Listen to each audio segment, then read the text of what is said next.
اور इस हाल में तुम्हें तुम्हारा शौहर हम बिस्तरी के लिए तुम्हें बुलाए, तुमसे वो ये चाहे कि वो अपनी बीवी से फायदा हासिल करे, तो आए औरत तुझे उस वक्त भी अपने शौहर के पास जाना पड़ेगा।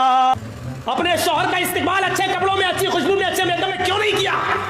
अब वो सोच रहा घर पे जाऊं तो अपनी बीवी से गले मिलूं, थका हुआ हूं, कुछ सुकून हासिल करूं। घर में क्या देखा, ये तो भंगन बनी बैठी, इससे तो अच्छा मेरी ऑफिस वाली थी, कम से कम बंठन के बैठी थी। बिस्मिल्लाह वस्सलातु वस्सलामु अला रसूलिल्लाह व अला आलिहि व सहबिहि व अहले बैतिहि अजमईन इला यौमिद्दीन। अस्सलामु अलैकुम व रहमतुल्लाह। मेरे भाइयों, हर मजहब में, हर फिरके में, हर कौम और कबीले में अच्छे और बुरे लोग दोनों मौजूद होते हैं। किसी चंद बुरों की वजह से तमाम के तमाम कौम, कबीले, फिरके और मजहब को बुरा नहीं कहा जा सकता। पहली तो बात यह है कि कोई भी मजहब बुराई की दावत नहीं देता, कोई भी मजहब जो है वो बेहयाई की दावत नहीं देता। इमाम काबा को 10 साल जेल की सजा हुई और एक अहले हदीस आलिम इंडिया के, उनको भी 10 साल जेल की सजा हुई। ये बात तो कॉमन है, लेकिन वजूहात बिल्कुल मुख्तलिफ हैं। इमाम काबा को इसलिए जेल जाना पड़ा कि उन्होंने वहां पर होने वाली बेहयाई और बेहूदगी के खिलाफ आवाज उठाई है, और जो उनकी मौजूदा हुकूमत है, जैसा कि वो पहले ऐलान कर चुकी है कि हम आने वाले 5-7 सालों के अंदर सऊदीया को यूरोप जैसा बना देंगे। बेहयाई और बेहूदगी पर तनकीद करने की बिना पर इमाम काबा को 10 साल के लिए जेल जाना पड़ा है। अल्लाह ऐसे हुक्मरानों को बर्बाद करे जो इमाम काबा के ओहदे पर फाइज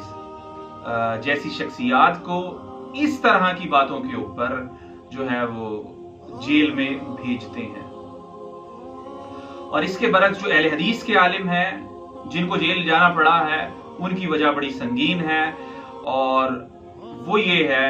कि इन्होंने एक खातून गालिबन जो उनके पास कुछ मसला लेकर आई थी, और फिर उनसे जो है वो छुप छुपा के मामलात में उनकी इज्जत लूटी है और बारहा लूटी है, और फिर वीडियोस भी बनाई हैं, और गालिबन शादी का झांसा भी दिया है, लेकिन बहरहाल शादी नहीं हुई। और फिर उस औरत को ब्लैकमेल भी किया है, फिर उस औरत ने FIR कटाई है, फिर बहरहाल सालों मुकदमा चला है, और जुर्म साबित होने की बिना पर इस आलिम को जो है बहरहाल जेल जाना पड़ा है। मेरे भाइयों, अहले हदीस के लिए लम्हा फिक्रिया है, और हर उन फिरकों के लिए इस तरह के जब भी कोई परेशानी या मुसीबत आती है तो लम्हा फिक्रिया होता है कि वो ऐसे अनासिर को जो उनके फिरके के लिए भी बाइस शर्मिंदगी हो और इस्लाम के लिए तो बाइस बदनामी हो, ऐसे लोगों से फौरन ऐलान बरात करना चाहिए। ऐसे चाहे ये अहले हदीस के ग्रोह का मामला हो, चाहे वो मुफ्ती अजीज देवबंदी ग्रोह का मामला हो, चाहे वो बरेलवियों हो या शियाओं का हो, किसी का भी मसला हो, चाहे वो मुल्ला जो हलाले कर रहे हैं 1-1 रात और 2-2 रात के लिए औरतों के हलाले करके उनको जो है वो फिर दोबारा से निकाह और रुजू के फतवे देते हैं। अल्लाह ऐसे लोगों से इस्लाम को बचाए जो इस्लाम की बदनामी का भी बायस बनते हैं और अपने अपने मसाले के लिए बदनामी का बायस बनते हैं। मेरे भाइयों, ये सूरत हाल कब पैदा होती है? जब इस तरह के मौलवी, इनकी क्लिप मैं अटैच कर दूंगा, जिस तरह की बेहुदा और बेहयाई पर मबनी गुफ्तगू ये कर रहे हैं और उसको अल्लाह और उसके रसूल अलैहिस्सलाम की तरफ मंसूब कर रहे हैं, जब तक ऐसे लोगों के खिलाफ उनके अपने अंदर से, अपने ग्रोह से उनके खिलाफ आवाज नहीं उठती, तो आप ये समझ लें कि मोरली हम करप्ट हो चुके हैं। हमारे अंदर कोई इखलाकी जुर्रत है ही बाकी नहीं कि हम इस बेहूदगी और बेहयाई के खिलाफ आवाज उठाएं, क्योंकि वो हमारे अपने मसलक का बंदा है। इसके बरक्स दूसरे का अगर कोई ग्रोह का बंदा हो तो वो तो मामूली सी बात पर भी जो है उसका पूरा का पूरा पोस्टमार्टम कर दिया जाता है, और जो है उसको फिर पूरे के पूरे मतलब उसको घर छोड़ा जाता है। अहले हदीस के लिए लम्हा फिक्रिया है कि ऐसे आलिम से जो तहकीकात करनी हो करते रहें, वो अलग बात है, लेकिन ऐसे लोगों से अपने मसलक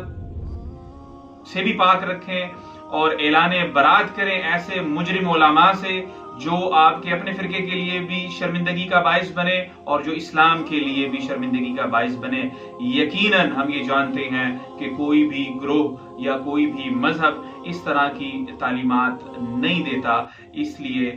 آپ تمام جو اہل علم ہیں ان کو مشورہ ہے کہ ایسے مجرم علماء سے، علماء سو سے